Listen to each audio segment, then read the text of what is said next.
Selamat.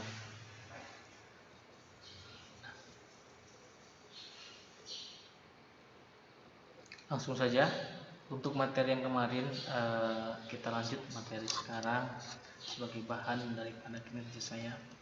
Sebelumnya perkenalkan, nama saya Oki Sandi Akbar.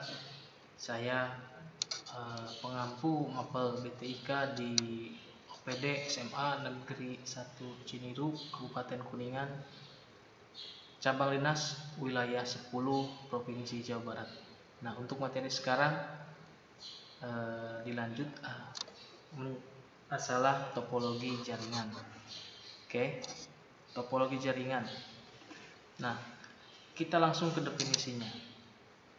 Definisi dari topologi jaringan itu adalah tampilan fisik jaringan yang menggambarkan penempatan komputer-komputer di dalam jaringan dan bagaimana kabel ditarik untuk menghubungkan komputer-komputer tersebut. Jadi ada penghubung berupa kabel gitu kan.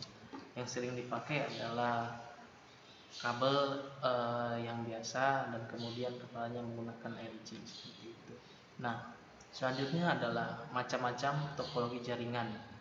Ada 3 macam topologi jaringan yang dulu dikenal luas.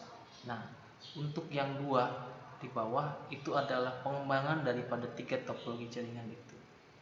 Langsung saja, topologinya adalah yang pertama adalah topologi bus, yang kedua adalah topologi star, dan yang ketiga adalah topologi ring.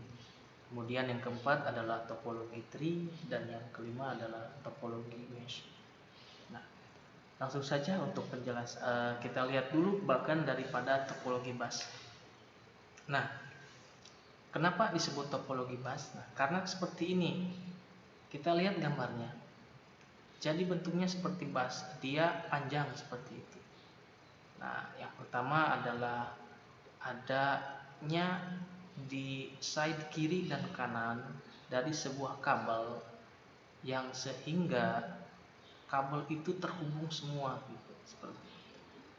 Langsung saja, apa sih kelebihan dari topologi ini? Nah, kelebihan dari topologi bus yang pertama mudah mengkoneksikan komputer atau perangkat lain ke linear bus.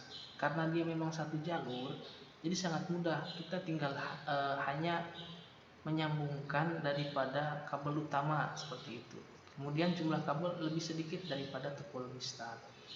Nah, tapi di samping itu juga ada kelebihan, ada juga kelemahan seperti itu. Nah, pasti berimbang lah.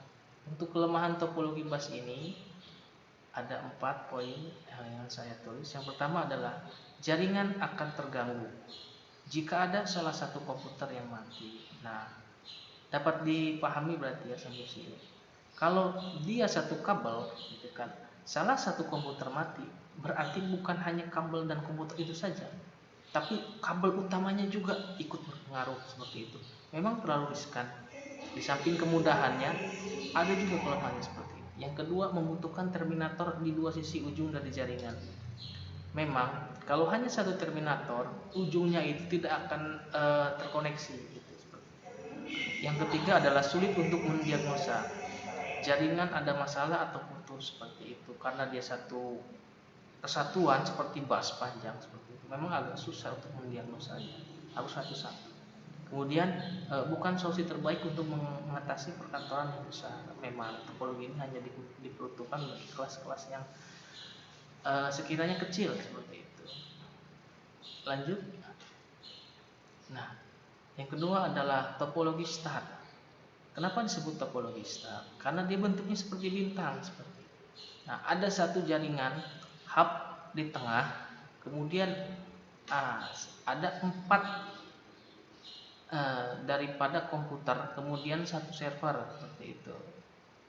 Dapat dilihat seperti ini. Kemudian apa sih itu keuntungan dari topologi star ini? Topologi star ini keuntungan yang pertama adalah dia mudah instalasinya. Yang kedua, tidak akan mempengaruhi jaringan. Jika ada komputer atau peripheral yang mati atau tidak digunakan, lebih handal seperti itu. Yang ketiga adalah mudah untuk mendiagnosa permasalahan jaringan. Kelemahan daripada topologi star membutuhkan lebih banyak kabel daripada topologi bus. Memang seperti itu. Kemudian jika konsentrator, hub atau switch rusak, maka jaringan akan terputus. Yang ketiga, lebih mahal daripada linear bus karena membutuhkan peralatan tambahan yaitu konsentrator. Nah, betul, hub switch rusak, maka jaringan akan terputus semuanya. Kenapa? Karena di tengah-tengahnya memang servernya di situ gitu. Tidak seperti start. Ada dua terminator. Nah, mungkin saja untuk yang sekarang, untuk yang nantinya akan saya jelaskan lebih detail. Terima kasih atas perhatian dalam mendengarkan. Saya tutup. Assalamualaikum warahmatullahi wabarakatuh.